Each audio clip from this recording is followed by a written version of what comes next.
feel like Kobe in the fourth quarter. This is the Dane Moore NBA podcast. We're brought to you by Prize Picks, coming at you Friday morning. It's February 14th after the Wolves' 116-101 win over the Thunder on Thursday night. And we have one more podcast for you this morning before we, like the Timberwolves, take a week off. Of doing shows. I think this will be a fun one. I got Kyle Theige here with me. Happy Friday, Kyle. Happy Valentine's Day. I sent you one of those old Timberwolves graphics that I'm a big romantic. So happy Valentine's Day to everyone listening to this. But yeah, happy All-Star break. I was thinking this morning, rewatching the game from last night, this week was like the Jimmy Butler in the bubble meme. You know, like it was 3 days ago that we found out who owns the team. And it seems like that was 4 years ago. So up and down week, that's kind of what this team's identity is. But after one of the worst losses of the season, I thought you and Britt appropriately kind of analyze that game. They did what they do best, right? They just kind of zig while you zag, and to get a win like that against OKC the way they did with the guys they did might give them a spark going into the break. We'll see. Yeah, I mean, how would it not? You know, I mean, that's if you haven't listened to the Brit episode, if you're looking for a lot more negativity, go back. Yeah. Play fucking basketball. Yeah, he did say that. Yep. Yeah, you know, we talked about OKC and how good of a team they have been this season, and that's still true. So you kind of were in this position of, all right, you lose to the Bucks, who are without Giannis and Dame, and then you got Thunder as you're going into the deadline where your roster's banged up, you're approaching 500, and you kind of get to, if they would have lost to the Thunder, the thoughts, I think, in our heads, fans' heads, the organization's heads of over a week when you have it off of, you start thinking about what this season is or maybe isn't. Mm-hmm. And I think a win like this at least delays that, right? And maybe makes you believe that there's something more here than you would have even thought of 24 hours ago. Sometimes the NBA can do that. I think specifically to how they won this game, basketball wise, it does give you something else. I mean, played this game, the Wolves did last night without Rudy Gobert, Julius Randle, Dante DiVincenzo, and Mike Conley. But I think most notably, no Gobert, which means you're playing small the whole game. And, shout out Luka Garza. He did come in and actually played well after struggling for a while. But other than that, it was Naz at the 5. It was Jaden at the 4. It was 3 guards surrounding them. They had to play the Oklahoma City Thunder, who's not a huge team themselves, but physical and effective against both big and small teams. I was surprised that the Wolves could click into that gear, right? Of being like, hey, we're playing small tonight and we know how to do it. They've done that like some this season, right? Obviously, there's been the non-Rudy minutes, and Naz has been at the 5 next to Julius a lot. But how many times have they played a game, or even how many minutes all season have they played where they couldn't go big at all and just had to play this way? It just looked natural to me, the way that they were playing last night, when it's not the way they normally play because they have Rudy Gobert on the team. That's not the way they normally practice because they have Rudy Gobert at practice. I thought it was impressive that group could click into that style of play, and shout out to the quote unquote bigs, Naz Reid and Jaden McDaniels. I think they made the group believe last night from the jump that, like, yeah, we can play with teams when it's the two of us, right, in the front court. And they totally proved that. Those two are the dudes last night, 100%. Really smart analysis from you. Dumb it down. I thought to me, that was the most fun win of the season. It's not the best. It's not, because that lineup, that rotation, that roster last night, in my opinion, right now, that's just not going to win a 7-game playoff series, right? Like you can have a flash in the pan, a big night, but I still think when you start to grind through a playoff series where all your scouts are just focused on one team, they would have nitpicked their way through that. But that's not to take anything away from them. But most fun win of the season, I think Britt would agree, right? But also like the most maddening, because I'll be thinking about for the next week, Like that team, I mean, just to one pat on the back, like that's kind of like what a gap year could have looked like. Not for 82 games. It's the last game before break. A lot of teams are kind of mailing it in. I thought OKC did play hard, but like I woke up this morning, man, and I just kept thinking, like, what does this look like without Rudy? And I don't mean like, hey, extension's bad, ship him off this summer, or whatever, because you're going to need a defensive player of the year type guy against Jokic and some of these other bigs. But for those young guys, I mean, you talked about Jaden and Naz, and we should talk about them a lot. I think Jaden's first 25 5-5 game of his career. But what the young guys just seamlessly fit in. Like the way Jalen Clark, I think Shea was 1 for 7 being guarded by Jalen Clark. Terrence Shannon Jr. is everything this team lacks in terms of toughness and just, what did you say, shot out of a cannon. And then Rob, I thought, gave him some good minutes too, and Lucas. So it's crazy to think OKC was down some guys, right? No Caruso. But the Wolves are missing 3 starters and their best point guard. And again, I'm tongue-in-cheek here, but it's like, that's why I kind of thought, like, is this one of the 3 or 4 best rosters in the West? Because when you're down that many guys and to still have other guys step in and not sink the boat, basically, and to play small. I mean, we've teased this before, right? When we do salary cap breakdowns or what is the 2 timelines, like that's kind of what it looks like when you play small and fast. Like if that's what Ant's roster looks like when he's 26, they're going to give up some stuff. They gave up a lot of paint points early in the first half, but Naz at the 5 and Jaden at the 4 that was an experience last night. Well, do you want to do the Rudy part of this? I mean, I don't think that's the biggest takeaway, but since we're there, like we're going to go all over the place on a Friday. I do think you kind of have to talk about it.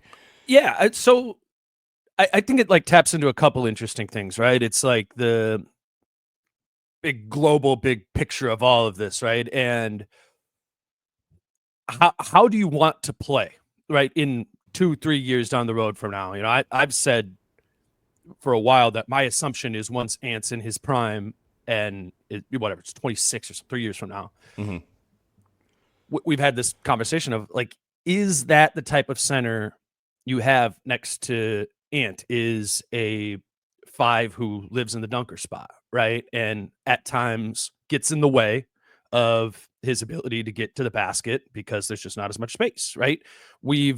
That's been my assumption is someday the Wolves don't look like when you go down and they play in a half court setting and what it looks like with Rudy right there or setting a screen at the top and just a little bit more congestion with a center like that. I kind of feel like that. I've said for a long time, don't believe that that's what that next iteration when the second timeline comes around, though it's made sense in many ways to have Rudy, and obviously last season. And if we can like kind of detach some of the anger of when he fumbles the ball or gets blocked at the rim and some of the Rudy things, he's still been extremely productive this season. But it hits that more existential question of like, what is best for this team in the immediate and the long term? And I wonder if we're getting to a point where you start blending the two a little bit more. You know what I'm saying? And as you're getting to the younger guys playing, and it's seeming like they have more rotation players now than they had before. And it's like, got to play Terrence Shannon Jr. going forward. Got to play Jalen Clark going forward. Got to play Rob Dillingham going forward. Well, pretty much none of those guys were playing any minutes when this roster was at full strength. So how do you do that? How do you get some of those guys in so you can play this way occasionally? You have to take some minutes away. And I wonder if the Rudy role isn't 35 a night, right? Is that a pathway to, hey, in this game, we're going to lean more into this style of playing smaller with Naz at the 5 or Randall at the 5, whatever it might be, and having a greater flexibility with what Rudy's minutes are matchup to matchup, or what Randall's minutes are matchup to matchup, or what all of those 8 guys. If you want to play more like you played last night, or if you want to play the young guys more, some other guys have to play less, and there's going to need to be compromises to who's been playing going forward. And I think what this showed is there's now a greater argument that part of the compromise includes Rudy Gobert, even if he still is the second best player on the team or third best player, whatever you want to say. Like, And that can all be fine. It doesn't need to be like time to take Rudy out behind the woodshed, and it's done. No, that wouldn't be good for this team. What would be good for this team is being able to play different ways according to your matchup, to your playoff point of like, hey, we wouldn't be able to win playing this way all 7 games, but we might be able to win for 20 minutes of game 2 playing this way. Just having a greater flexibility, which obviously the rotation didn't have earlier in the season. Understood that to some extent. But there's going to be compromises that are going to have to happen. And that game, beating the best team in the NBA, in my opinion, playing without Rudy and playing this way, creates a stronger argument that you can't forget this. You can't forget what this felt like. And let's get creative, operate accordingly. It's going to be tricky. Some guys would probably get mad if, Julius has a game where he plays 21 minutes or Rudy has a game where he plays 25, but that might be necessary. And then there's going to be games where you need him to play a lot. Like I think this makes the case for greater compromise, without getting too far ahead into the future and being like, that extension, like that's terrible and bad news. Yeah, I should update my take. Like, I didn't come away from last night thinking what some people thought of, okay, now you have to unload Rudy. Because to me, this isn't a hot take. The Timberwolves' best chance to win a title, whether it be in this timeline or the next timeline, or at least this timeline, has Rudy Gobert on the roster. Yeah. Because you're still going to have to go through probably a Nikola Jokic at some point. I mean, there are bigs that, as much as we love Naz and he should get maybe a segment coming up, I still kind of watch him play like he's Paulo Banchero sometimes. Like, I don't think he can be like a small ball 5, but I don't. There are nights where you're just going to need someone to bang, and if Naz has to bang, how does that affect his offensive game, right? If he's got to go 38 minutes against Şengün or Jokic. So, and to your point just now, it always comes back to the Celtics. I think the Thunder can do this too, but I just need to see the Thunder this iteration. Yes, I agree with you. They're probably going to win a title. They're going to make the finals. But I still need to see them do different iterations of stuff. I mean, they can play Chet at the 5. They can play small too. But with the Celtics, they can play Tatum at the 5. Or if they need to be big, they can put Porzingis out there and Horford. So with Rudy... Yeah, I like that. Yeah, like you could do both. Celtics is a good example. Right. I think we've graduated from the days of like the death lineup to now it's like the best teams have multiple death lineups of like how do you want to die? Do you want to be stabbed? Do you want to be shot? Like, what do you want to do? Yeah. And that's why I still think Rudy is a big part of this. But to me, and this is my strength, it's not really basketball anymore. Like, I look at Rudy like I look at Mike, even though there's an age gap of like this offseason or, this All-Star break, you kind of got to talk to him and be like, hey, you're still a big part of what we do. You got paid. You got this extension. But there are going to be nights where you're going to play 24 minutes. And you just have to now be cool with that. And that's going to be a huge ego blow. You kind of made it look like you were okay with it for Team France, but they can't come back from what they saw last night. Yes, it was one game, day before Christmas break, but you can't come back from this and be like, hey, once we're back, Rudy just always closes or Rudy always plays 35 minutes. You have to find another way to kill people. And I thought last night was a good example of against OKC. I mean, that is kind of one of their weaknesses, right? You love them, but at times, like, you can kind of out small ball them. And that's what I thought Minnesota did last night without Rudy. And it was, I don't want to say they wouldn't win that game if Rudy would have played, but it was just a way different perspective that it's like, just changed how they played, right? Yeah. And let's start with Naz, because that's the big change, right? Naz is at the 5, and what stood out to me first from a like Naz is in there and Rudy isn't standpoint was I just feel like in the NBA now, with it always being like at least 4 guys spread, I don't know. Let me know if you agree with this or not. It seems like whether it's through pick and roll and like the big is rolling and they catch it at like 8 feet, or just in like broken plays, I feel like in the NBA, 5s catch the ball at like that 8 to 10 foot range more often and need to do something with it. Mm-hmm. Yeah. And that is Rudy's greatest weakness, is that area. Doing something with it or catching it? You know what I mean? I think the bigger issue is doing something with it. I agree. The catches are bad when he doesn't, or the drops are bad when he doesn't. But it's it's my number one thing I think that holds back the Wolves offense, particularly when teams are doubling Ant or putting 2 on the ball on Ant. The open spot becomes, in that situation, whoever screened for Ant is now open on the roll, right at about 10 feet there. And my point is, Naz can do a hell of a lot more at that range, and we saw it last night. The catches on broken plays, on the roll, whatever, at 8 feet, he can catch, bump, hook. Rudy can't. That is not an element in his game. Or like Hartenstein all the time, right? Watch the Thunder. He catches it in those spots all the time because it's a spread floor and it's that little push shot floater thing, right? Naz can do that. Rudy can't. And I just think having that gear leads to more efficient offense, which they had last night, and leads to fewer turnovers, which they had last night. Yeah. Because sometimes just getting it to the big there, to your dropping it point, or Rudy, going off the dribble, getting stripped or something like that, leads to a lot of turnovers for this team. They won last night because they found efficient offense through not turning the ball over. They did not shoot well. They shot 26% from 3.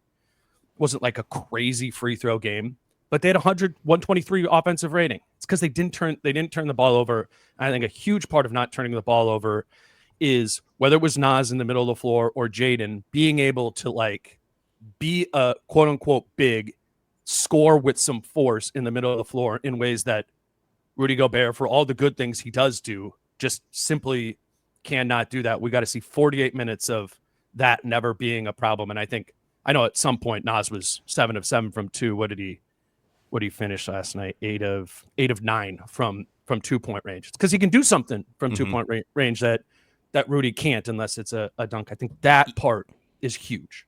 Even this is so minor, but I remember Jaden driving baseline and finding Luka Garza like at 8 feet and immediately caught it and push shot and it was a bucket. And that's demoralizing, right? I mean, just because it's good offense. The one, not even a caveat, I'm building off what you said, but you said Rudy can't do that. I think 2 years ago when they acquired him, 2.5 years ago, we would have said the same thing, but there was a belief internally that he might be able to do that. I just want to add, like, Rudy can't do that, and Rudy will never do that. You know what I mean? Like, I'm at some point in your NBA career, you kind of are who you are, and he's still one of the best defensive players in the league, and he's a great rebounder still. Effective offensive player. He still is effective offense. You could be an effective offensive player while missing a part of your game. It's like there are good wings in the NBA who aren't good 3-point shooters or are a 0, and that's what Rudy is, but in the interior. What I'm just trying to say is I don't want to turn this into like, hey, they had this awesome win against the Thunder. Let's shit on Rudy, because that's not the point. I'm just going back to this, multiple ways to kill someone type thing. Rudy's not going to do that, and I don't think as an organization, as a coaching staff, as a front office, they should pin their hopes to one of the things I've always hated of like unlocking Rudy Gobert. Because last night I saw Luka Garza do it and I saw Naz Reid do it. I already know they can do it. Why would you not bet on the safe thing here? So yeah, it was fascinating last night. Again, kind of going back to Naz, to watch Naz play at the 5. Again, they gave up, especially early, they gave up just some easy pick and roll kind of Hartenstein dunks and Chet putbacks, rebounding. I mean, that's one thing, right? And let's take a step back for a second. 82-game season, like, does a Naz 5, Jaden 4, like, are they able to rebound at an NBA level to not just get crushed on the boards on night? I don't know. Rudy Gobert still plays a big part in that, and that's why, for me, I'm not dumping him this summer or whatever. You know what I mean? Like, I still want him on the roster for those games where you got to chew up innings and defend Brook Lopez. Defend better rebounding teams. Like the Thunder, for as good as they are not a good rebounding team.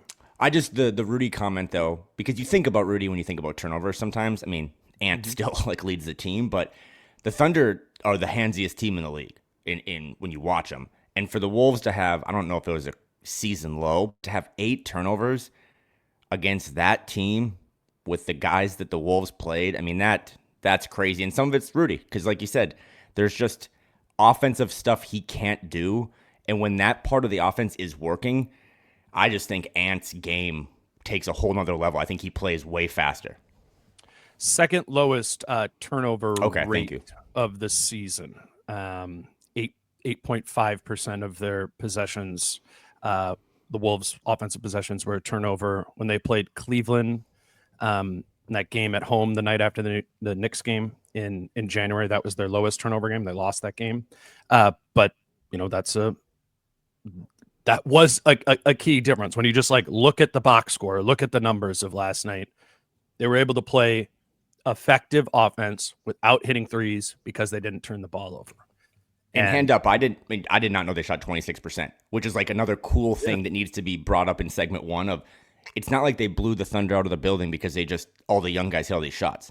They shot terrible, but it was just the concept of playing small and playing fast and getting out in transition. A lot of stuff that doesn't really always happen with, Julius and Rudy. That was just kind of what led them to outrun a really young and fun Thunder team. Let's grab our first break. And this is our last reminder to let on the pod to let you know that Britt Robson and I are doing a live show at Falling Knife Brewing Company next Thursday, February 20th. That will be the next show period as we're taking off the beginning of the week this weekend and the beginning of the week next week. I think it'd be a fun time to get everybody out.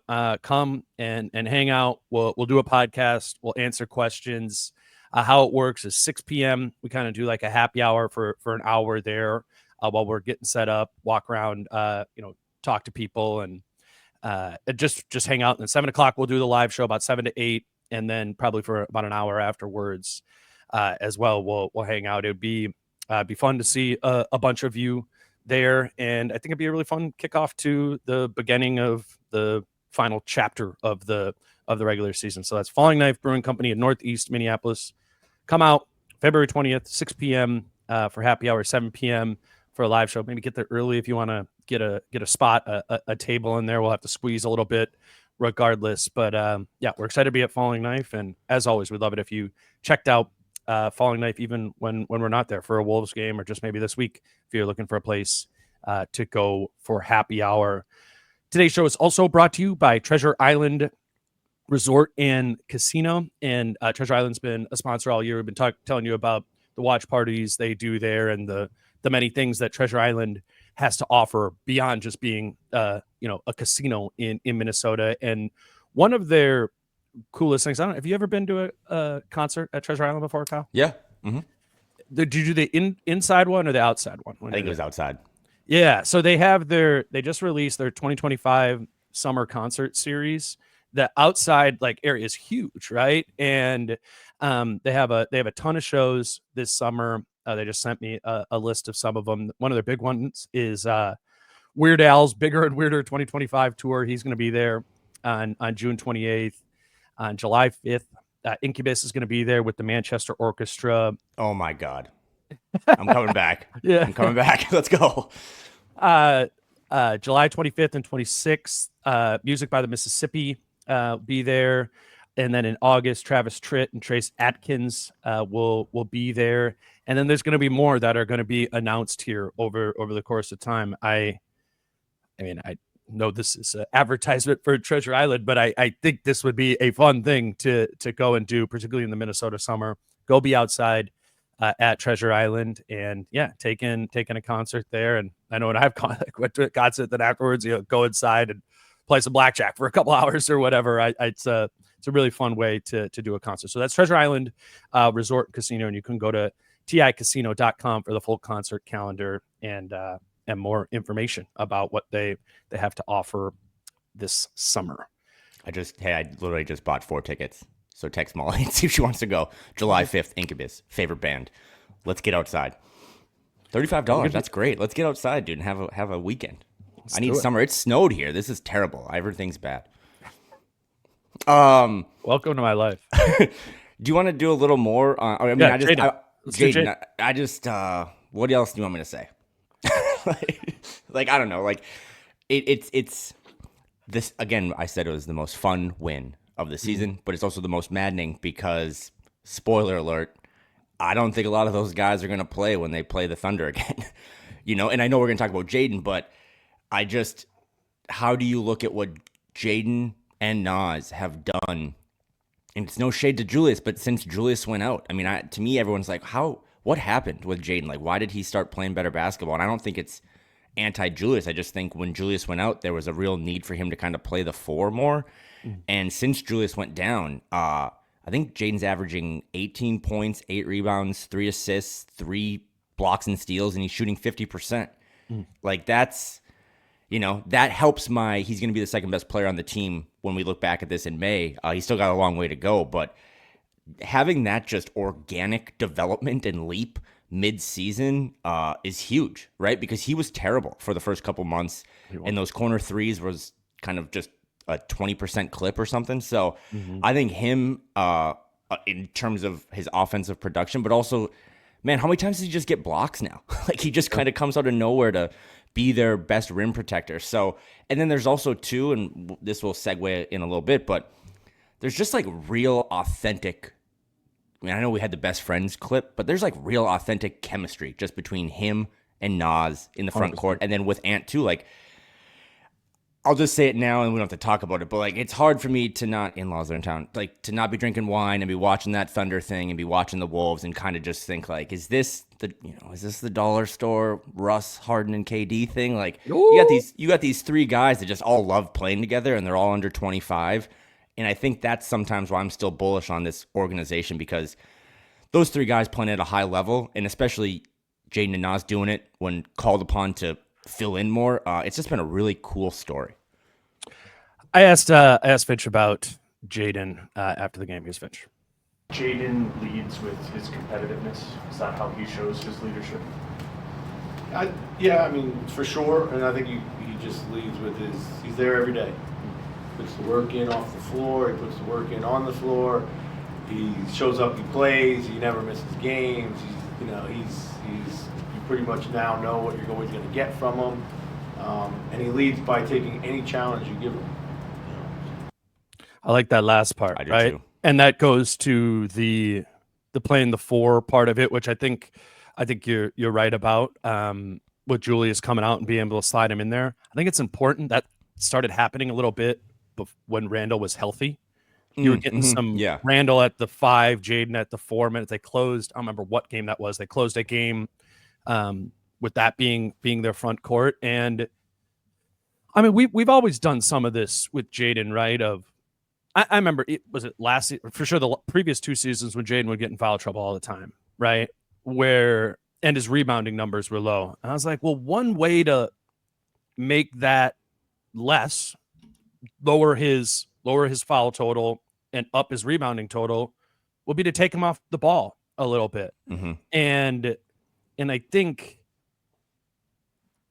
they had Nikhil, who they could do. We would always be like, well, why don't you play Nikhil and Jaden together a little bit more? So Nikhil can be on the ball, and then Jaden's kind of like your backside low man, right? Rim protector, can get you some rebounds, those sort of things.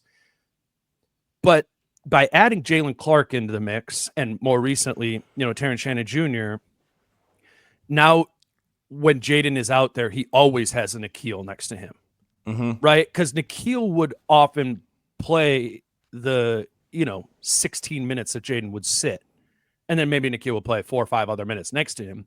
But they're just, you would be like, that was that stretch of 5 minutes when Jaden and Nikhil played together. This was interesting because Jaden had this big block and Nikhil's slithering over the top of screens. There just wasn't that many minutes of it.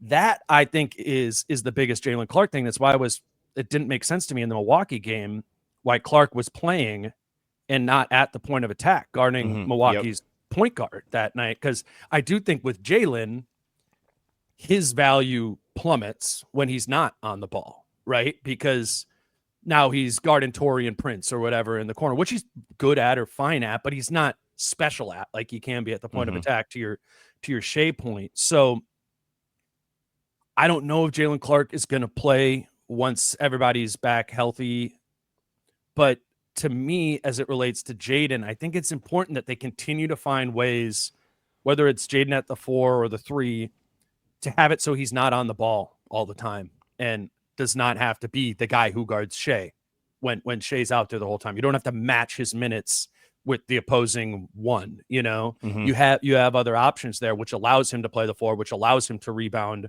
which also, what Finch said in a different answer, he's like, part of what's happening with Jaden at the 4 and he's producing more on offense because he's less tired.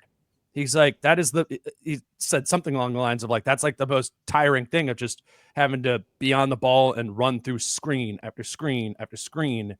Jaden isn't having to do that as much anymore. And the fouling's down, the rebounding's up, and the offense is up. I think from an energy standpoint, it has been a good piece of work by Finch and kind of piecing that together. And then Jaden taking the opportunity that tweak provides and kind of flourishing within it. Yeah, don't let me forget to comment on the offensive stuff, but on the defensive end, because he's the guy I watched the closest, and there have been ups and downs. But to me, man, I'm going to get one more in because the Super Bowl was Sunday. From a football perspective, I just think Jaden's a better safety. Like, he can still play cornerback and shut a guy down a little bit, but like, you got guys like Jalen Clark now and stuff that you can kind of put in one-on-one. If you just let Jaden roam a little bit more, I mean, that's how I feel like there's been, and maybe it's like confirmation bias, but I feel like there's been more just help side blocks in the last month than there was all of last year, with Jaden just kind of flying out to, and those blocks are like ant dunks. I mean, to me, it's like they get the put, like Naz had one last night. They put a little juice into the building or into the team, and then that's how they get out into transition. Like, how many times have you seen Jaden fly around, get a block? It's spanked off the backboard, and then it's like, okay, now they're running, which they don't ever do. So I think that's been incredible. And then offensively, and this is the stuff that you maybe see more being around the team. And I was always ripping people for like, hey, Jaden for Cam Johnson, because I was concerned that if you like lose Jaden McDaniels, I thought that a lot of the bad stuff in the first couple months was confidence. You could just see it in his face. You could see it. Now he is so confident to take these mid-range shots. I mean, he took some last night that I didn't really think were great shots, but no one can contest him because he'll never be Kevin Durant, but he has a Kevin Durant level of arc and height on his jump shot that he has a spot. And you and Britt talked about this, or earlier in the week, you and Jay's like, Ant doesn't have spots yet still. I think Jaden has a couple spots that he can get to. He's like, if I get to that spot, I'm going to get my shot off, and I'm going to hit it now. And that's not something he was doing before. So, again, just his growth, and I don't know if it's more comfortable in a larger role or if it is his offense spurred by not being expected to do so much defensively, maybe. But having a guy like that next to Ant that can also rebound and protect the rim, because, again, segment one, if we're going to play Rudy less, who is going to protect the rim against some of these teams? It's probably got to be Jaden a little bit. So I just think it's a really cool story, and they need that, though. They can't, he can't go back to just, he was still 1 for 6 from three. I think 4 of them were corner threes. It's like, that would be another way to improve and level up again, but just his activity and his ability now to get a shot when they need it, especially when Ant's on the bench, has been incredible. Jaden is shooting 55% on long mid-range shots this season. I have it up on the screen right now. And amongst forwards on cleaning the glass that have played over 1,000 minutes this season, so you get rid of some of the small sample size guys who've taken like 3 or whatever, Jaden has the best long mid-range field goal percentage amongst forwards in the NBA at 55%. That is a weapon of his. And, we talk a lot about what is the value or the quality of that shot. We talk about it with Ant, right? Yeah. Of like, and it's always like, dude, why are you taking those? Because because the other things that he does at the rim and at the 3-point line are just straight up way more effective and efficient. With Jaden, who's obviously a lesser offensive player than Anthony Edwards, and not a great 3-point shooter, nor does he have the same force to be able to get to the rim. That is the time where you're like, and he's 6'11" or whatever, has the ability to rise up and take that mid-range shot and hit it at a high clip. That is a good shot for him. And then he's obviously been crazy hot from there all season. It's an important part of his game and an important part of the Wolves offense, because anytime you're trading Jaden threes for something else that is a little bit better is a huge win, because when he's missing those threes, teams just give it to him over and over again. And if he misses it over and over again, that confidence you're talking about goes away. And it is kind of one of those energy drains to the team. I think the best thing Jaden has done over the last month or 6 weeks is find more ways to impact the offense as a scorer without just hitting catch and shoot 3-point shots, which he hasn't been awesome at. And it just isn't awesome at. That's like the Rudy thing we're talking about. All these guys have all of these things they're great at, and they have some things that they're just not league average at. And that's where Jaden is as a 3-point shooter. So finding more things, I think, that can be effective is huge, and it makes a difference and allows him to be positionally different and do different things. I think Jaden had a terrible start to the season because he was doing too many of the things he's mediocre at, and has now found more things that he's productive with. It's huge. And I also think a good barometer for him specifically to be like, where's his confidence level at today? Career high 5 assists last night, 0 turnovers. Because that just tells you that if he didn't have confidence, he'd probably be in his head a little bit. And when he gets the ball, he's probably just trying to get a bucket, right? To be like, hey, I can score. He scored at an efficient clip last night, shot 50%, but also he was getting other guys involved. I mentioned that one Luka Garza play. Like, he's just getting on the bounce more. I mean, there was times where he was in a full game having as many dribbles as like Klay Thompson back in the day, where Klay would have like 12 total dribbles.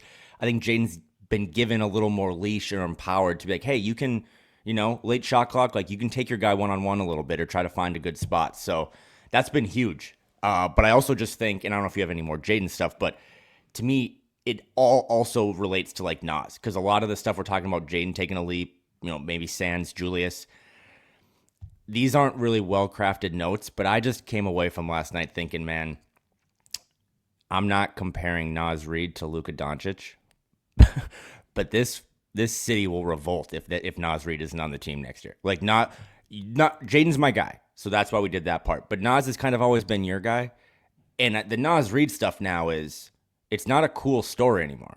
Like, he's one of the best, better players in the league. Like, what he's doing now, and he was awesome last night. Like, just take it, talk about. Like, he was fantastic last night, and they do not win that game without every single bit of Naz Reid. Yeah.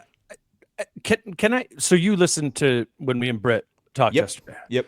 And we were talking about the Thunder, and something that's impressive to me about the Thunder, I think, is part of why they're at where they are at, is they've largely had like the same roster around Shea, like since that Chris Paul and Dennis Schroeder year, right? It's been all of these kind of young guys that are all.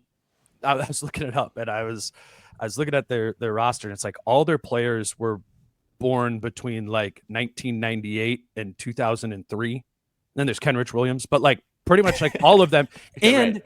They've all been on the team for like numerous years together, and there's been, it seems to me from afar, that's helped them grow. Because you do look at the Thunder and you go like, oh, is Jalen Williams like a good enough number 2 guy on the, on a championship team? You go, oh, like how special is Aaron Wiggins or Isaiah Joe or all that? And you're just like, are we sure this isn't just a team of role players?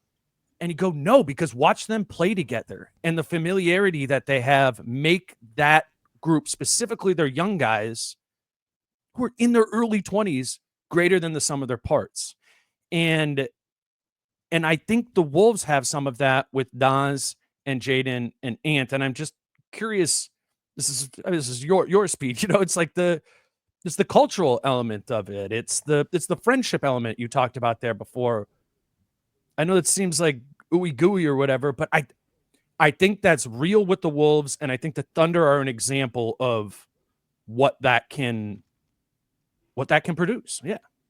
I also just think, and maybe I'm reaching here, but it's interesting to see how OKC has built this, because now I guess we should I still had a Naz Reid comment, but we're comparing this OKC. I mean, OKC has the best young core in the league, and you factor that in with all these assets and picks they have, right? Like they have J-Dub and Chet and Shea, and then all these other guys are like, yeah, like you said, is Isaiah Joe a role player? It's like, actually, dude, if he was on the Hornets right now, he'd be awesome.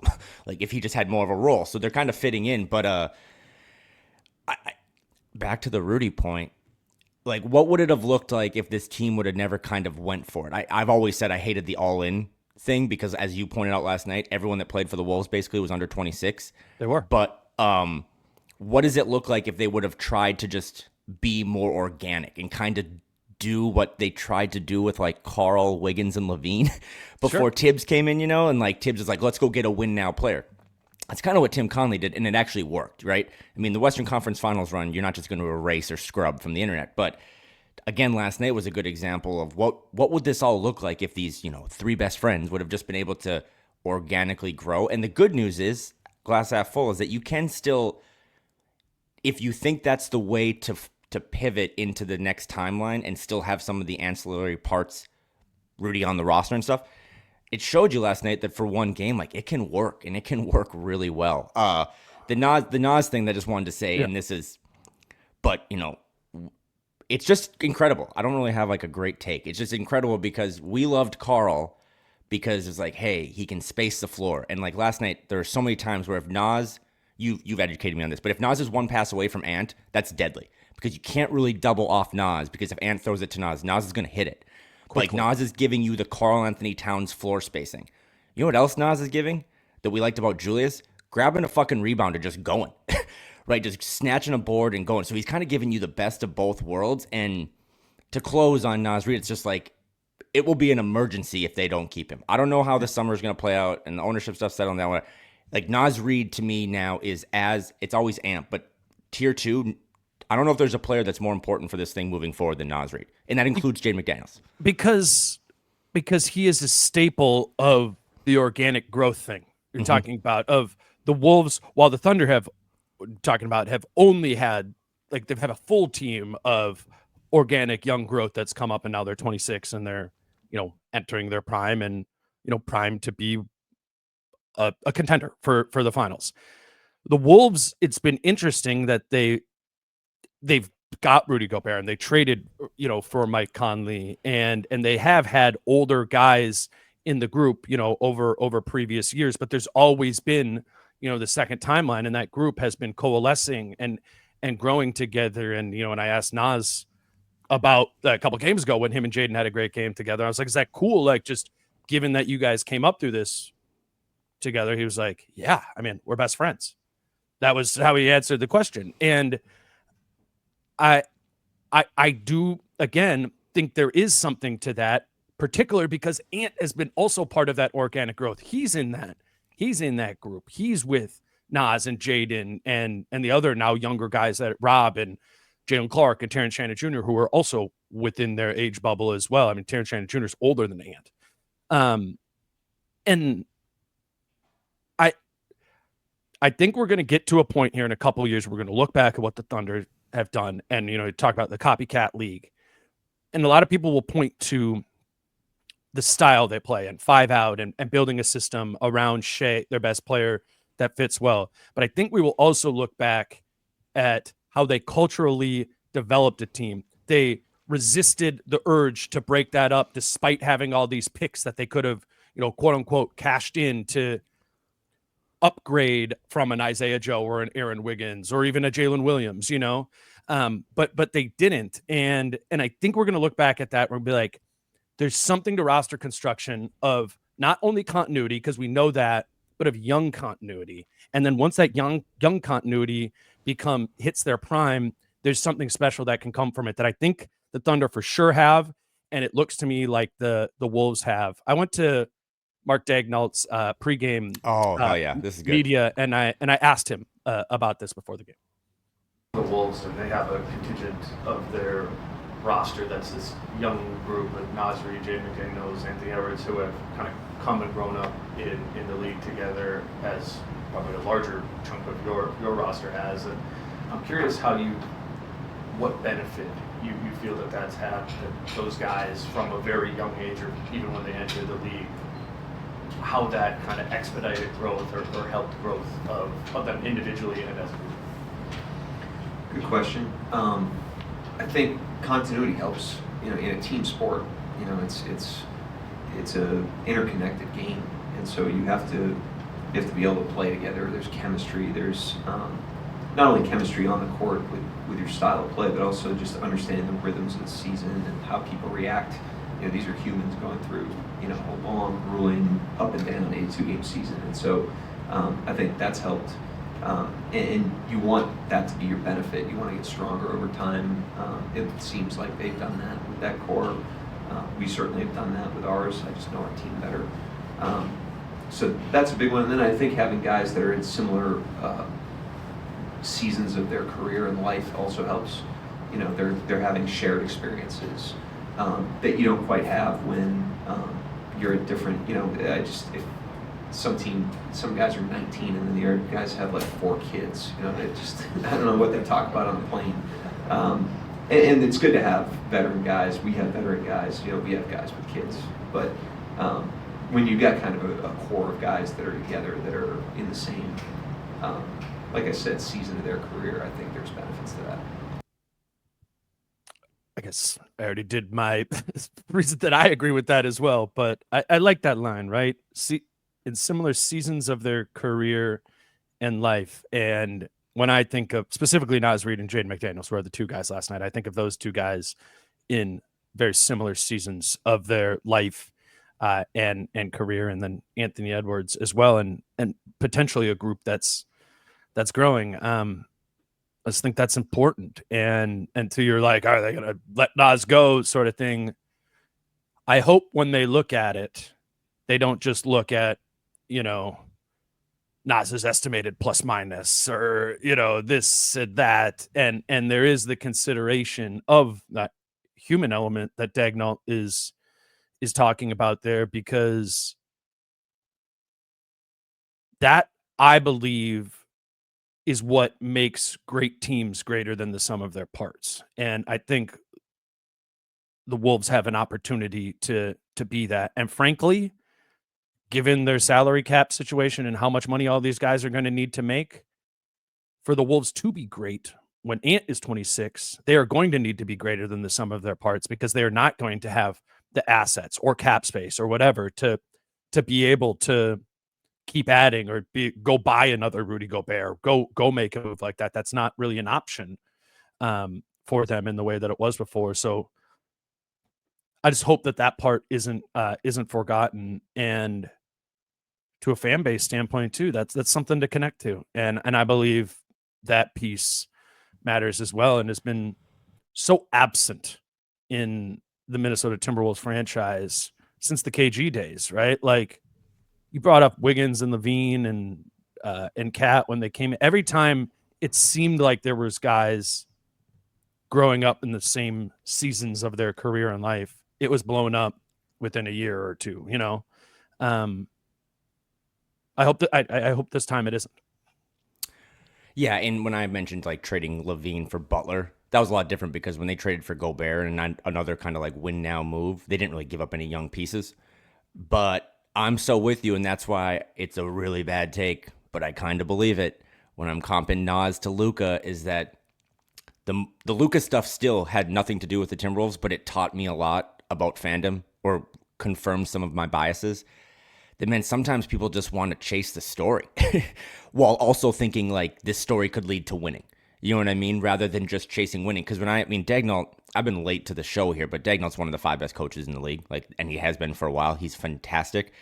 So for him to basically talk about vibes hits a lot harder than when I talk about vibes, but he was spot on. And I couldn't help think about like, what's the antithesis of what he just said? It's the Phoenix Suns, right? Like, let's just go get dudes and put them together. And it's like, you know what? It looks good on paper, but sure. I don't know if it's going to work. And again, we're not doing this today. It's just kind of a one-off, but it's like, that's why this summer I hope the focus isn't the winning the press conference with new ownership of like trying to trade for Kevin Durant, because he's not going to even maybe be in the league during Ant's prime years or window. And just that trio that they have, and additionally like the Wolves version of these Isaiah Joes and these Aaron Wiggins and stuff. I mean, Terrence Shannon Jr. is a rotation player, and you got him late in the first round, and Jalen Clark is an awesome story. And I also, too, you're there all the time, but there's so much that goes on behind the scenes. Don't you think that coaching staffs, like this coaching staff, talks to some of the young guys when they're frustrated about playing time or grinding through a season? Like, look at Naz. Like, I always think Naz is because he's the longest tenured guy, but also his story of, like, he was one step away from the Shanghai Sharks, and now he's on the precipice of, 150 or something this summer? The developmental, organizational, organic, cultural, all that stuff. That's like another thing to point to. Like, we got one of those guys in our building. So for the young guys, like I've seen Terrence Shannon Jr., like he loves Naz, and Rob looks up to Naz. Just having all of that, I hope it, because we're not going to see, again, when we come back from the break, maybe Dante's back, maybe Julius is back. A lot of these guys, Naz is going to shift down. Like I said, he's going to not start, right? We think, and Jaden might have less opportunities. I hope that they can bottle this up this offseason when they're starting to look at what is the next major chapter of how we're building this roster, and they don't cut corners, I guess is my take, because I think they have a pretty incredible trio. I don't know what the ceiling is on it, but I would rather just buy into that and see how far this can go, because again, it's not the perfect comp, but I'll always think about what if with Levine and Wiggins and Cat. Like, that was a really cool trio, and I don't know if we're doing dunks after dark anymore, but I want to see this trio have a chance to go as far as it can. I do think it relates to the ownership thing in when you bring up the Phoenix example, and clearly you and I have talked about on here that we believe that change is good for this organization, and it's time. It makes sense that it's time to move on from Glenn Taylor, but the other side of that coin is the risk of what we know new ownership syndrome to be, and Phoenix is the primary example of that. And if Dallas, yeah, sure, yeah. I think the Ishbia one, right? No, right. Especially like a younger guy as the owner, hungry and wanting to win and trying to come in and do it right away. I get that. I get why he wanted to do that. I mean, it wasn't the right move and has proven to be a pretty terrible one for them and cost them. And I just think particularly, ironically, if Kevin Durant, as reports are saying, is available to be traded for this summer, or is going to be traded this summer, I think, as Wendy said, that temptation is going to be real for Laurie and Rodriguez. And you would just hope that they look at the entirety of the picture. And to that end, as dumb as the layaway plan was, this new ownership group is very intimately aware of the culture of the team right now. They didn't just become the owners on Monday. Mm-hmm. They became minority owners 4 years ago and have been to 100 some games or whatever, and have been, so that would lead me to the optimism that there would be some greater awareness there. But, new ownership syndrome's pretty undefeated too. I hope that that they have been around for 4 years is a little bit of a counterbalance there that leads them to making the best possible decision, which I'm not saying I know exactly what that is. I just hope all variables are considered. And as Mark Lawyer would say, like, that the inputs lead to the correct outputs, right? I hope they're wise enough. I think they'll be wise enough to approach it in that sort of way. But it's important for this exact reason that we're talking about, from a young culture, and that undeniably being something. Like, last night is the physical manifestation of that being a real thing, and not just something like, oh yeah, we got this young core. Like, no, that young core elevated themselves together, played the best team in the NBA, and beat them last night because of their connectivity. Like, you can't tell me that's not what that win last night wasn't about. And you can't tell me that micro example wouldn't be a macro trend. So I just hope that that's considered as well. If it's not the Wolves, and you know who my favorite team is, but if it's not the Wolves, back to your copycat league, I hope the Thunder win it, because I wonder if we could get, and this is like a hot take, but I wonder if you could get a level of teams starting to copy OKC. Again, it's hard to do what they did, but like, hey, what if we tried being patient, right? Like, which is not a professional sports thing, especially in the NBA. And again, these are really apples and hand grenades. But one of my 5 most burned into my retinas memory of being an NBA fan is watching KD, Harden, and Russ stand in the corner in Miami when Miami won the title with LeBron and the Heatles. And I think it was Mike Breen. He's like, look at that trio. They're going to be around for a really long time. And then they traded Harden in the offseason. And they never came back. I mean, until now, right? But it took them how many years? A decade to get kind of back to having this new trio. And it's such a credit to Sam Presti with, now he's got J-Dub and Shea and Chet and all these other guys. But, yeah, don't trade Jaden McDaniels this summer into cap space to cut the tax. You know what I mean? Like, you got something here. And the one difference, and of course, I'm drinking the new ownership Kool-Aid, okay? But that's because for the first 35 years, I was drinking bleach. So I'm going to drink this for a little bit, and I just hope that they, having been here for 4 years, and like the Mavericks thing has been short and Ishbia has been short, you know, don't pay off credit cards with other credit cards. Like, give it a little time. I'm with you that this organization from top to bottom needs a ton of change, but I don't know if the roster needs much change. Like, I kind of like the coach. I do think they have a lot of good young guys. Like, go focus on rebranding and the business side or whatever, and the stadium. Let this thing cook a little bit. And I think it's important to do this podcast today before the break because, again, not to be like a wet blanket, but this is not what it's going to look like when they come back. I would imagine that at full strength, hypothetically, whatever, like Dante starts again and Mike gets those backup point guard minutes, and like, will we see Terrence Shannon Jr. for a while? So, but you now know that they can hoop. Like, you now know that they can fill in for this hypothetical big three. So, last night was it was a really important game just for the standings, right? But it was also a really important game for, I would imagine we reference that this summer when we're talking about transactions in the draft and stuff. Like, last night was bigger than one game, in my opinion, because it showed you what it could look like. Today's show is brought to you by Stone and Skillet and Stone and Skillet English muffins. But I had breakfast this morning. That was part of my breakfast. I toasted one of the original Stone and Skillet English muffins, put some peanut butter on it. I know it sounds funny to have English muffin sponsor, but like, genuinely, like, it is a different type of English muffin than kind of the more airier ones that you would get from a normal grocery store. Stone and Skillet English muffins are at Whole Foods, and there is more substance to them. There's 6 grams of protein in them. They're handmade in Boston and they're non-GMO certified. I have gotten these for free from them before, as you did as well, Kyle. I now legitimately spend my own money on purchasing those when I go grocery shopping.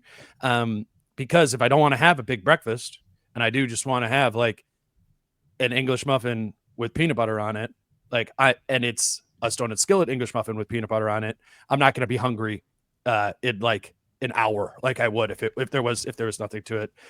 It's a staple of breakfast for me. Maybe not every day. I get it. You watch your carbs and stuff. Maybe it's a little bit of an extra thing, but I really find them to be great, and they've been a longtime sponsor with us, and we love if you try them out. I think it's like one of the things I've gotten the most like positive feedback in, and they're like, "What were you talking about with those English muffins?" And then you get them. They're like, "Okay, that is different. They're really good." So Whole Foods, you can buy them right in the bread kind of bakery section over there, wherever you live, wherever your closest Whole Foods is. Just try one bag, and if it isn't for you, it isn't for you. But if you're like Kyle and I, it might become a staple of your grocery shopping. So that's Stone and Skillet English muffins. You can purchase them at Whole Foods. Kyle, let's do one more segment here. I know I said Sweet. I just kind of wanted to do like where the Wolves are at entering the break, but let's do some Terrence Shannon Jr. Because I think there's a possibility that we don't hear from him for a while, once the roster's back in full health. And this could be, and maybe they do, but it could be one of those things where we go, Terrence Shannon Jr., remember what he did right before the All-Star break, what his game was. His shot was going in. He was guarding on the perimeter. And then I think in these last 2 games, we've just seen that force that we saw in the first Summer League game that we were at out in Vegas, that frankly overpowered the Vegas Summer League. Similarly, that same force against the best defensive team in the league often overpowered the last line of the Thunder's defense at the rim, and he went through them. He's a guy who's looking to dunk. But I thought a couple times he went like shot out of a cannon. But then he had that one where he's shot out of a cannon, he's going to the basket. It looks like there's nothing he could possibly do but run through the backboard. And he left-handed slung a pass to, I don't know if it was Nickeil Alexander-Walker or Jalen Clark in the corner. And to me, I was like, oh, okay, so you're you look like chaos, but you have a little bit more awareness. I think I knew he had some of this force. I didn't know about the shot. And last night these last 2 nights, he led the team in assists on Thursday night or Wednesday night against the Bucks. And then also was finding his teammates as well. There's more in there than I think I thought a week ago, for sure. Again, it's always nice to cop to biases. I kind of love all young Timberwolves players just because they give you hope, and I was born just chasing lottery picks. He's so different, and he, to me, I haven't been that excited about like a rookie. I know he's older than Ant. Like, I have some comments I want to say about that, but like, I haven't been that excited about a rookie in a really long time because to me, I just think he brings, like, I think Rob's going to be fine, and he had a bounce back game last night, and maybe he is still the point guard of the future, but Terrence just brings stuff that this team severely lacks. And I think like toughness, like outside of maybe Julius Randle is probably the king of toughness on this team, but like Naz, but then it's like Terrence, like he plays like a running back. He wants to be hit. He loves contact. And then also too, he just gets out in transition, whether it's controlled or not. Sometimes I'm like, I don't care if it's out of control. Just get going. Like, put some pressure on a defense to have to like switch assignments in real time rather than get set. He was a plus 23 last night against the best team in the league. And I wonder, you being around the team more, both seeing it live, but also in the locker room. Again, he is older, Terrence Shannon Jr., than Anthony Edwards. But I think Ant, just big picture, I think Ant kind of loves playing with the young guys. And I know that's like a segment 1 thing and a segment 2, but I think he gets life a little bit from seeing some of these other guys kind of play like him or be fearless or be physical. That play that you referenced with Terrence Shannon Jr., I think it's him driving, whipping a left-handed pass to Jalen Clark, and then they spun that thing around the perimeter, and it ended up getting Ant a layup. Like, he's not just what we thought in Vegas, right? Like, he's not just a bowling ball. My biggest concern was always, can you catch it in a corner and just take it? Like, you can't always drive to the rim if Naz and Julius and Rudy are out there or whatever. So I think he's held his own shooting the ball, but then just getting to the line, getting out in transition. I mean, they desperately needed him. And it's weird because, as to your point, when we get a full healthy roster and we're back to the 8 starters and stuff, and we kind of know what the coach likes to do with 8-man rotations, it's no offense to Rob, and it's no offense. I mean, Jalen Clark is another topic, but like, he would be my leader right now for the 9th man just because of what he brings you. Like, he just gives you energy, and I don't know if it's going to happen. It's going to be unfortunate, but he deserves to play, and it's been cool to see him just thrown out there randomly without a lot of heads up, and to not only like, I mean, he just looks like a veteran player, and yes, he's older. He's already 24, but that's a pretty good draft pick for being late in the first round, to have a guy that can come in and do what you thought he could do, right? Just plug and play. And that's what he's done. You remember when we were in Portland, we were watching him warm up before the game. We were sitting by the court, and I said to you, you know, I'm a little concerned about the jump shot. And you know, and I was being helped out by that moment, him missing, you know, 14 in a row. Yeah, or I don't know what it was. He was missing them. The shot he's been taking in these games looks different to me, from not necessarily like a mechanical standpoint, but there must be something different with the mechanics. It's like a raindrop. Like, it is going. There's a lot more arc to it than I remember even a couple months ago, when it was kind of like him throwing lefty darts at the rim. And you know, I don't know, I'd go back and look at it or whatever and see if there's some sort of change. But I put that in my notes last night of like, this looks different from a shooting perspective. And when we were sitting there pregame in Portland, and what do you think about, what do you think Terrence is going to be or whatever? And I said to you, I'm like, well, it's only going to work if the jump shot does. Because, you know, that even if it's like he said and Finch has said, same with Jalen Clark, like, they're in there for their defense, and that's what they expect of them. As we've kind of seen with Jalen Clark these last couple of games, that awesome defense really starts deflating when, you know, you aren't hitting corner threes or you aren't finishing bunnies at the rim like Clark was missing in those 2 previous games. You go, did Jalen Clark help or hurt this game? And I think if Terrence Shannon Jr. doesn't have the shot, it would be some of the same thing. It's like, okay, he's like a force in transition, pretty good on defense, but he's being left open. This is, again, just to the modern NBA and this style of player, like you got to be able to hit that shot consistently. And to me, I believed in the shot out of the cannon and the force, and it was cool to see it in person. But if the shot is real too, that's a game changer with it. You said you wanted to to talk about the. Okay, go ahead. I was going to do one more thing on Terrence because we were. I was going to say the age part of it. You wanted to say, yeah, something, right? yeah.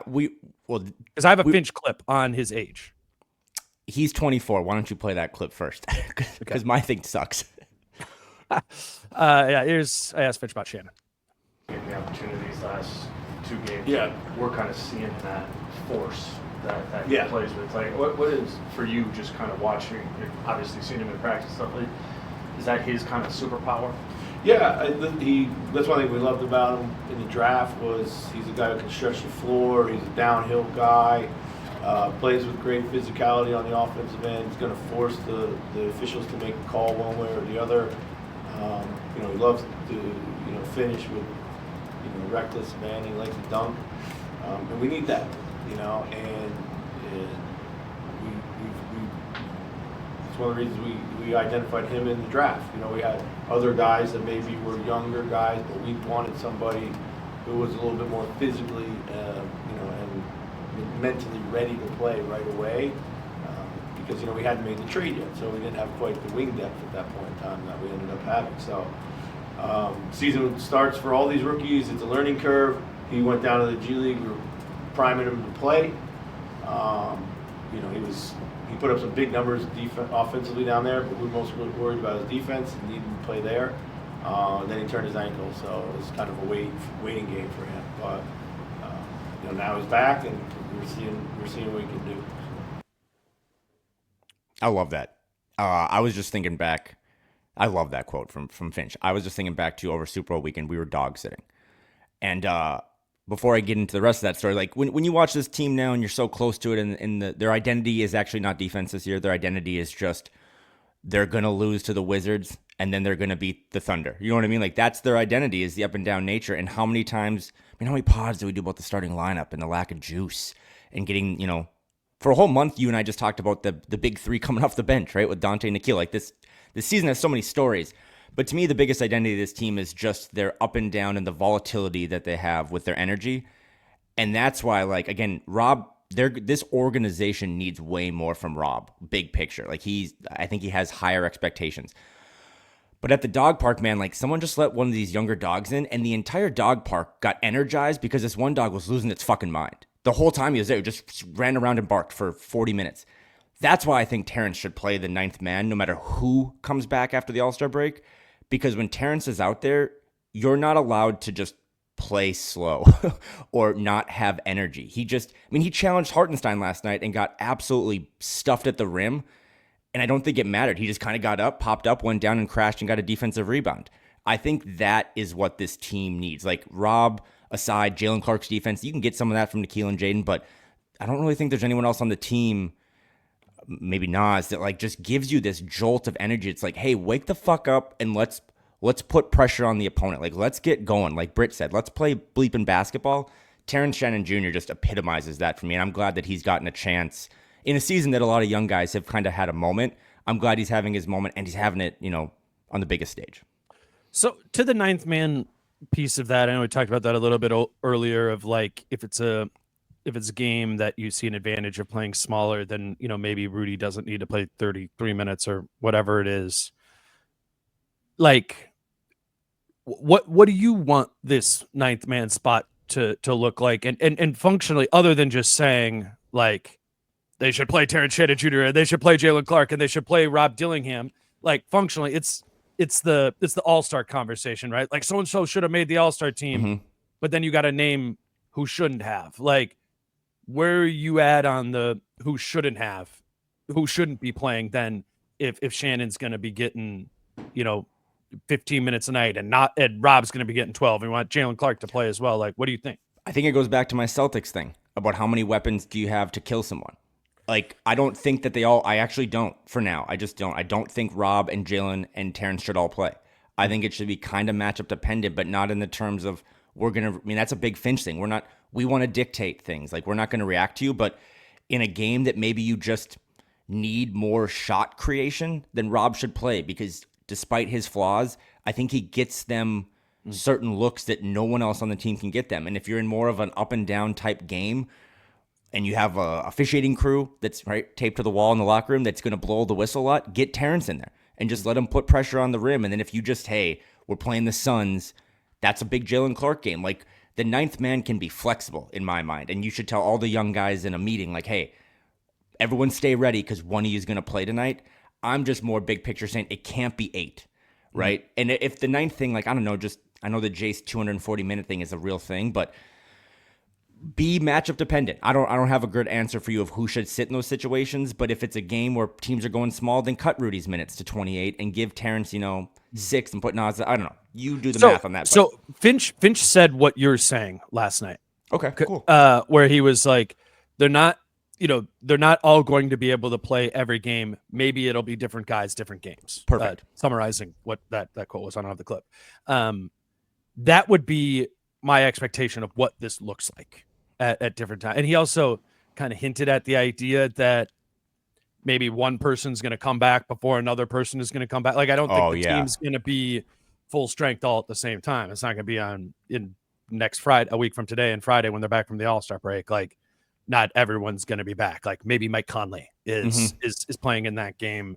Then maybe it's Julius, and then maybe it's Dante after that. So there might be like a little bit of a built-in rhythm of maybe weaning out guys, if for lack of a better term, that happens there. So yeah, I'm with that. And back to Portland again, when I was much more dogmatic in our argument about the bench guys and playing Rob and those sort of things. I think it's okay to have had that thought process about wanting to play those 8 guys and doing the 8 starters thing. Then I think there was logic behind that. I still kind of stand by that. I don't think that same logic applies 30 games later when you have gotten that experience of seeing what those 8 guys were. If the point of that was to get continuity and to understand how Dante plays with Ant as Julius plays with not whatever, you did that experiment.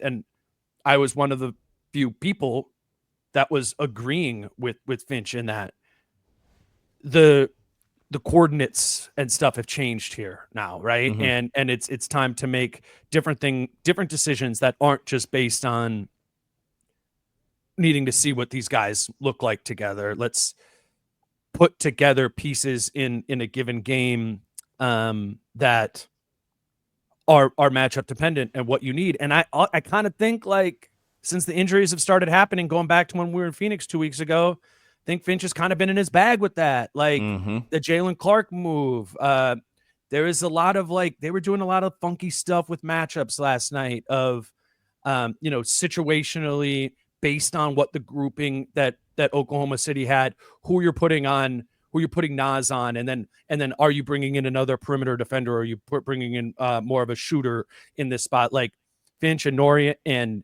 if you just looked at Micah Nori, it was the most I've seen Micah this season get up from his seat at the end of the bench and come over to Finch and be like, they just put Chet in, and then he goes, should we go with TJ here? And then TJ comes in. There's already a greater openness to kind of molding this rotation together, and night and day different than what it was at the beginning of the season when the team was totally healthy.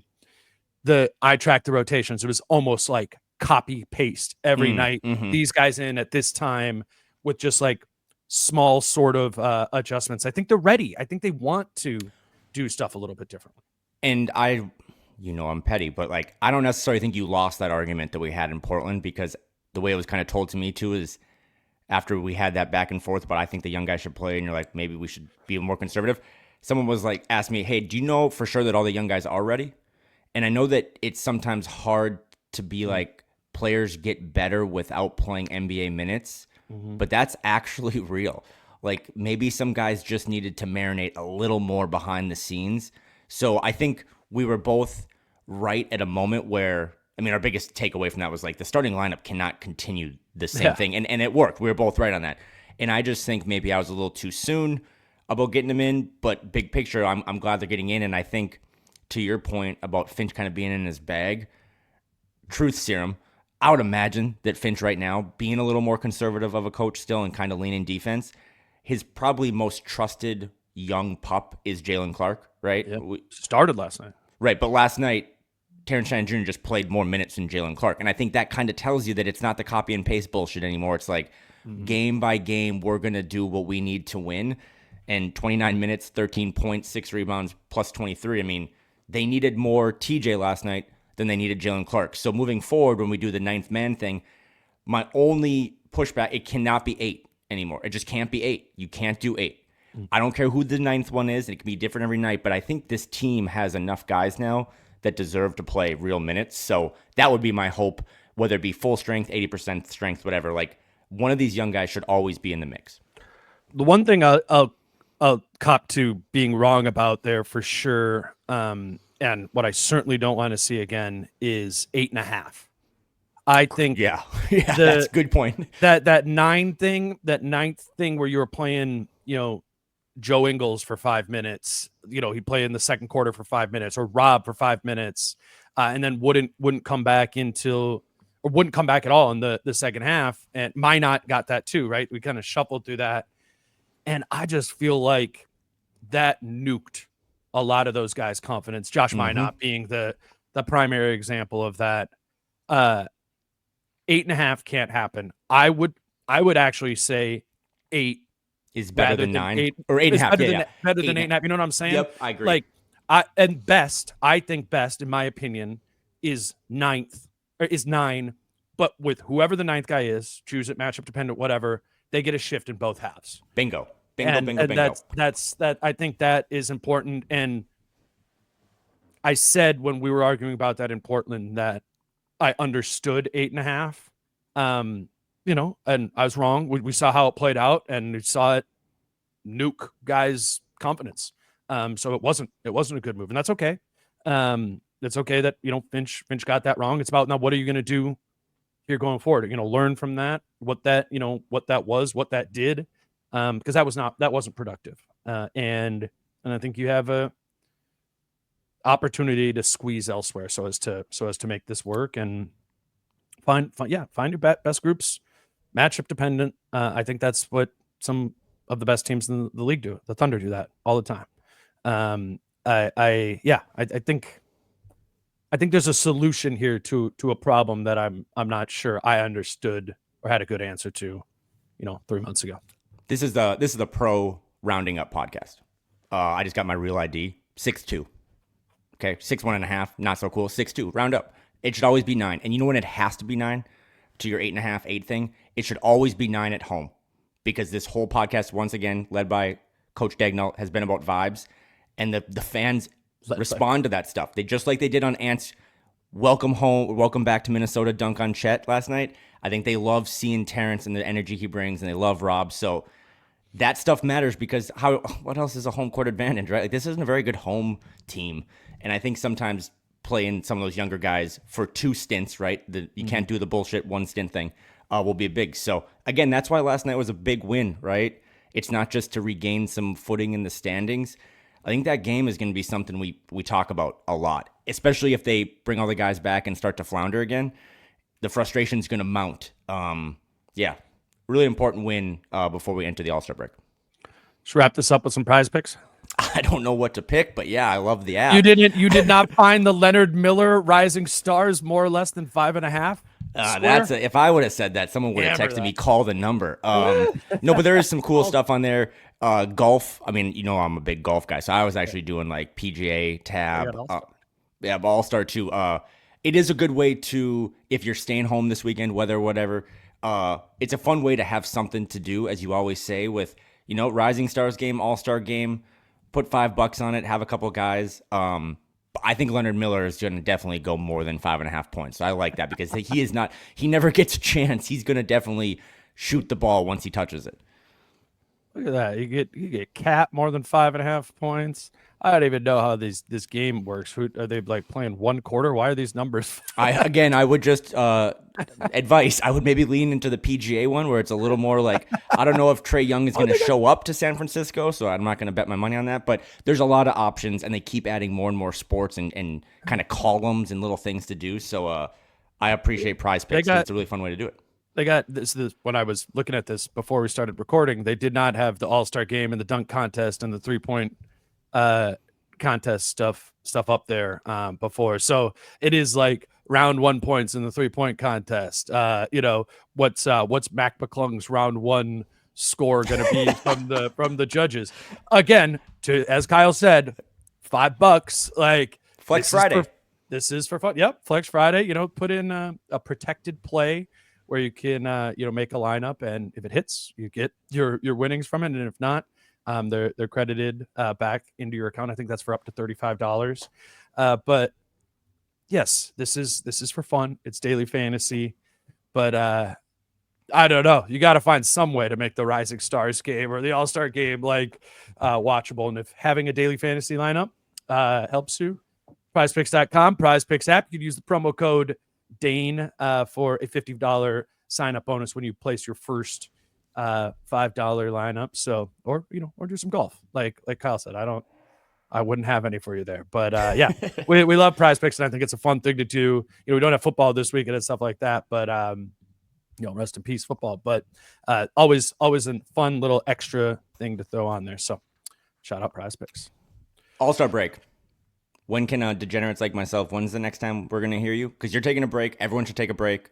Mm-hmm. There's enough other stuff going on in the world to entertain yourself. But I think you and I are going to take a couple of days off, and then you're going to be having beers and talking live show? Yeah. That's the plan. That'll be the next episode is the live show. I think I texted you this. I'm going to try and have Andrew Schlecht on, who covers the Oklahoma City Thunder, because they get back and the Wolves play the Rockets on Friday, and then I think it's Monday against the Thunder. I was actually meaning to do that this morning. I'm curious what the Oklahoma City perspective is from that game. Yeah, absolutely. Is it, and maybe, and this wouldn't be totally unfair either, right? Like, it's the last game before the All-Star break. Like, clearly they didn't play their best game. I would understand if that was Andrew's opinion on that. But I'm also curious if I was covering the Thunder, where my head would just be at all the time is what type of team is scary for the Thunder? They should be favored in any series, I think, even against the Nuggets. But is there another team that you think could poke some holes in the Thunder other than Denver? And is Minnesota one of those teams? Obviously last night it looked like that, but like you said earlier, you don't always know exactly what you're going to get from the Wolves. And also when they play the Thunder next Sunday and Monday, I'd assume you for sure have Rudy Gobert back in those games. What does a Wolves Thunder game or couple games look like with Rudy in there? Is Julius back? Is Mike back? It's not going to be the same group is not going to play for the Wolves on next Sunday, that played last night, and I guess I'm curious if the Wolves can keep some of that same energy, but I'm also, wonder what the Thunder fear level is about the Wolves, because I've watched a lot of Thunder games, and a lot of Thunder games this season have not looked like that, where they got beat. The Wolves just beat them last night, and I love that they play them twice now. I can't wait. I can't wait for those games right after All-Star break, and those Rockets games are always fun. I kind of shifted in my head from it's a tough schedule ahead to I'm kind of excited to see them play these games. I'm sick of the Wizards games, the Hawks game, that Bulls game. It is one of the worst things about the NBA, right? At the end of the season, when you're getting these teams that are openly tanking or just have bad rosters, and it leads to this real distortion of you play the Thunder one night, you play the Wizards another night. It's I want the good games. I want the hard games for this team. I don't think the bad games are very productive, because the Wolves' special young core that we're talking about here, they don't take those games very seriously. You know what I'm saying? Like, so it's I know we're wrapping up, but I do think it's kind of like as we go into this break and everyone's going to recharge. I mean, they come out Terrence Shannon Jr. style, like sprinting. That 7 of their next 9 are on the road. I think a casual might say, "Oh, that's not good." I would say the opposite. I think this is just a better road team. I mean, really, I think Chris Finch believes in like the bunker mentality. So 7 of the next 9 on the road. But Houston, OKC, LA, like you get a chance to see what they look like now with Luka and a week and a half to kind of figure out some of their stuff. At Utah, at Phoenix, and then it does kind of get a little easier there, which then becomes harder for this roster and this team. But I think once you and I start doing these pods again, we're in it, right? Like the playoffs to me start in March. It's you can no longer lose those easy games, but also can you get up for the big games because it's only big games come middle of April. So everyone enjoy your break. Appreciate everyone that always continues to support us and support those that support us. But take a couple days off and then get ready to sprint to the finish line because I look at the standings and yes, Minnesota wakes up today still 7th, but they're kind of showing you when they're at their best, the teams above them they don't fear. It's the teams below them. Well, those below teams aren't going to be in the picture come April. So we'll see. We'll see what this week does for a lot of guys to rest up. They had a big home schedule, and now they head on the road after the break. So Wolves back. The sprint starts at Falling Knife next Thursday with me and Britt. We'd love to see you guys there. That'll be the next show. Until then, with Britt, he's Kyle. Follow him on Twitter at Kyle Theige. I'm Dane at DaneMooreNBA. Peace out. How I'm feeling, man, I hope it never stop, yeah. Green and hot so you can find me in the crowd, yeah. Don't let standards ever bring you down, yeah.